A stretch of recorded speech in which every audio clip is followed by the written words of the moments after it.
Halo semuanya, selamat datang kembali di kanal kami. Hari ini kita akan membahas topik yang super penting, tapi kadang terlupakan dalam dunia pendidikan, yaitu manajemen sumber daya pendidikan. Mungkin terdengar agak teknis ya, tapi percaya deh, ini adalah kunci utama untuk menciptakan pendidikan yang berkualitas. Tanpa pengelolaan yang baik, kurikulum secanggih apapun, atau program belajar sekeren apapun, akan sulit mencapai hasil maksimal. Jadi, apa saja sih yang termasuk dalam sumber daya pendidikan ini? Yuk kita bedah satu persatu. Pertama, dan yang paling utama, adalah tenaga pendidik dan kependidikan. Kita sering menyebutnya guru, staf sekolah, pustakawan, dan sebagainya. Mereka ini adalah ujung tombak, garda terdepan dalam proses belajar mengajar. Guru bukan cuma robot yang menyampaikan materi pelajaran sesuai kurikulum loh. Mereka adalah fasilitator, motivator, pembimbing, dan bahkan teladan bagi para siswa. Kualitas seorang guru, semangatnya, dan kemampuannya mengelola kelas sangat menentukan suasana belajar. Karena itu, manajemen sumber daya manusia di sekolah, mulai dari rekrutmen, pelatihan, hingga pengembangan karir guru, adalah fondasi yang sangat krusial. Sekolah yang hebat pasti punya guru-guru yang hebat pula. Sumber daya kedua yang tidak kalah penting adalah peserta didik itu sendiri, alias para siswa. Loh, kok siswa dianggap sumber daya?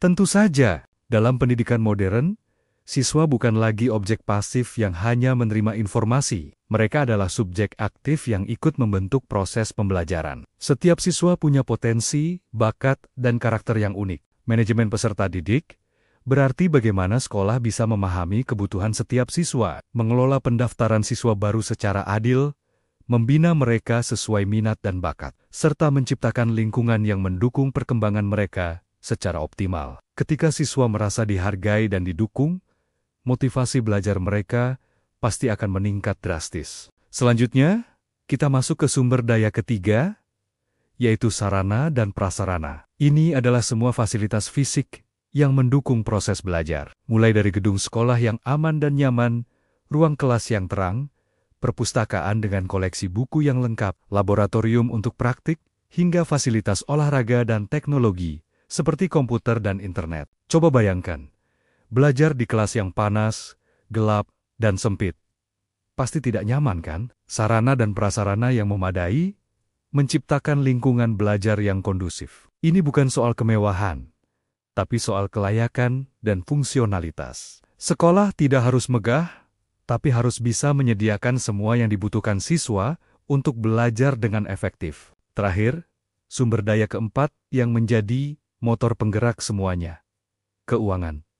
Yap, kita bicara soal uang. Tanpa anggaran yang cukup, dan pengelolaan keuangan yang transparan serta efisien, semua rencana pendidikan hanya akan jadi angan-angan. Manajemen keuangan pendidikan mencakup cara sekolah mendapatkan dana, mengalokasikannya untuk berbagai kebutuhan, seperti gaji guru, pembelian buku, perawatan gedung, dan kegiatan siswa, serta mempertanggungjawabkan setiap rupiah yang dikeluarkan. Keuangan yang sehat memastikan semua program bisa berjalan lancar, berkelanjutan, dan tidak ada hambatan di tengah jalan. Ini adalah jantung yang memompa darah ke seluruh sistem pendidikan di sekolah.